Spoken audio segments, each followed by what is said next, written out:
Our story today is called Feathertop. It was written by Nathaniel Hawthorne. Here is Shep O'Neill with the story. The long, cold winter was gone at last. At first, the cold nights went away slowly. Then, suddenly, the warm days of spring started to come. There was new life again in the earth. Things started to grow and come up. For the first time, green corn plants began to show. They pushed through the soil and could now be seen above the ground. After the long winter months, the crows, the big black birds, were hungry, and when they saw the little green plants, they flew down to eat them. Old Mother Rigby tried to make the noisy and hungry birds go away. They made her very angry. She did not want the blackbirds to eat her corn, but the birds would not go away. So, early one morning, just as the sun started to rise, Mother Rigby jumped out of bed. She had a plan to stop those blackbirds from eating her corn. Mother Rigby could do anything.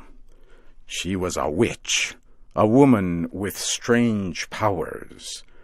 She could make water run uphill, or change a beautiful woman into a white horse.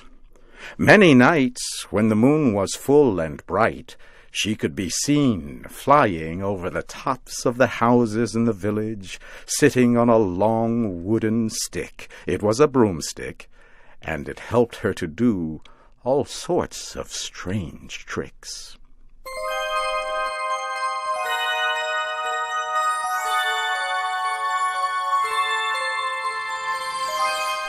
Mother Rigby ate a quick breakfast and then started to work on her broomstick. She was planning to make something that would look like a man. It would fill the birds with fear and scare them from eating her corn, the way most farmers protect themselves from those black, pesky birds. Mother Rigby worked quickly. She held her magic broomstick straight and then tied another piece of wood across it, and already it began to look like a man with arms. Then she made the head. She put a pumpkin, a vegetable the size of a football, on top of the broomstick. She made 2 small holes in the pumpkin for eyes, and made another cut lower down that looked just like a mouth. At last, there he was. He seemed ready to go to work for Mother Rigby and stop those old birds from eating her corn. But Mother Rigby was not happy with what she made. She wanted to make her scarecrow look better and better, for she was a good worker. She made a purple coat and put it around her scarecrow and dressed it in white silk stockings. She covered him with false hair and an old hat. And in that hat she stuck the feather of a bird. She examined him closely and decided she liked him much better now, dressed up in a beautiful coat with a fine feather on top of his hat, and she named him Feathertop. She looked at Feathertop and laughed with happiness.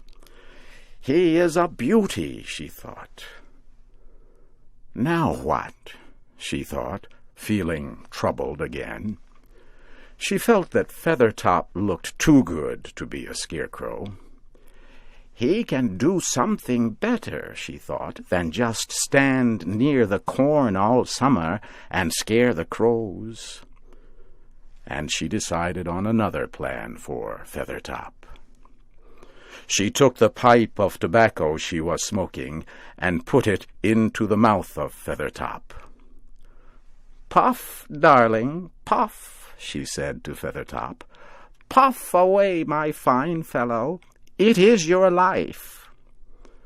Smoke started to rise from Feathertop's mouth. At first it was just a little smoke, but Feathertop worked hard, blowing and puffing, and more smoke came out of him. "Puff away, my pet," Mother Rigby said with happiness. "Puff away, my pretty one. Puff for your life, I tell you." Mother Rigby then ordered Feathertop to walk. "Go forward," she said. "You have a world before you." Feathertop put one hand out in front of him, trying to find something for support. At the same time, he pushed one foot forward with great difficulty. But Mother Rigby shouted and ordered him on, and soon he began to go forward. Then she said, "You look like a man, and you walk like a man. Now I order you to talk like a man." Feathertop gasped, struggled, and at last said in a small whisper, "Mother, I want to speak, but I have no brain. What can I say?" "Ah, you can speak," Mother Rigby answered. "What shall you say? Have no fear. When you go out into the world, you will say 1,000 things, and say them 1,000 times, and saying them 1,000 times again and again, you still will be saying nothing. So just talk, babble like a bird. Certainly you have enough of a brain for that."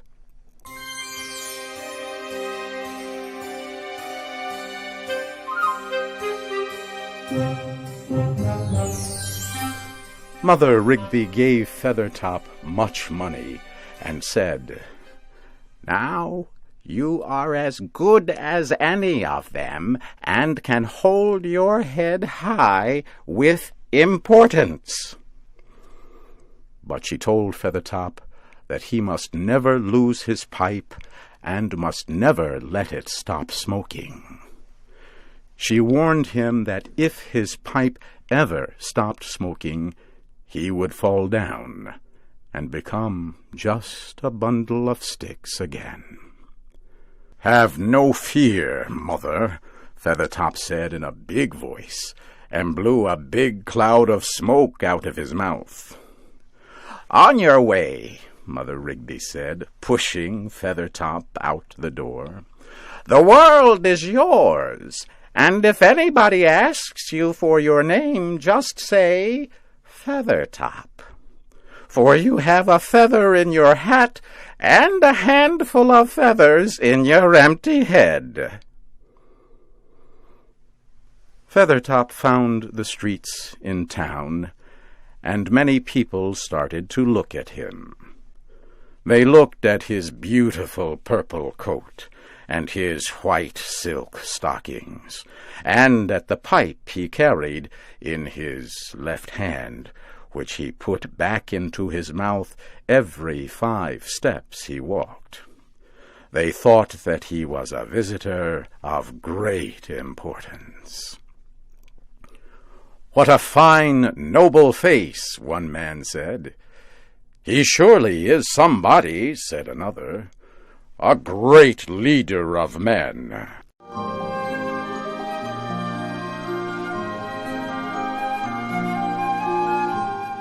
As Feathertop walked along one of the quieter streets near the edge of town, he saw a very pretty girl standing in front of a small red brick house. A little boy was standing next to her.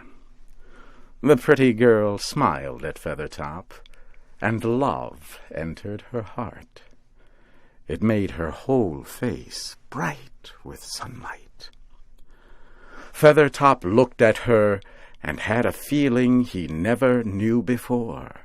Suddenly, everything seemed a little different to him. The air was filled with a strange excitement.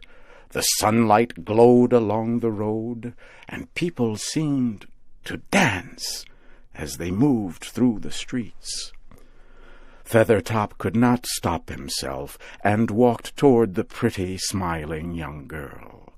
As he got closer, the little boy at her side pointed his finger at Feathertop and said, "Look, Polly, the man has no face. It is a pumpkin." Feathertop moved no closer, but turned around and hurried through the streets of the town toward his home. When Mother Rigby opened the door, she saw Feathertop shaking with emotion. He was puffing on his pipe with great difficulty and making sounds like the clatter of sticks or the rattling of bones. "What's wrong?" Mother Rigby asked. "I am nothing, Mother. I am not a man. I am just a puff of smoke. I want to be something more than just a puff of smoke." And Feathertop took his pipe, and with all his strength smashed it against the floor. He fell down and became a bundle of sticks as his pumpkin face rolled toward the wall. "Poor Feathertop," Mother Rigby said, looking at the heap on the floor. "He was too good to be a scarecrow, and he was too good to be a man. But he will be happier, standing near the corn all summer and protecting it from the birds. So I will make him a scarecrow again."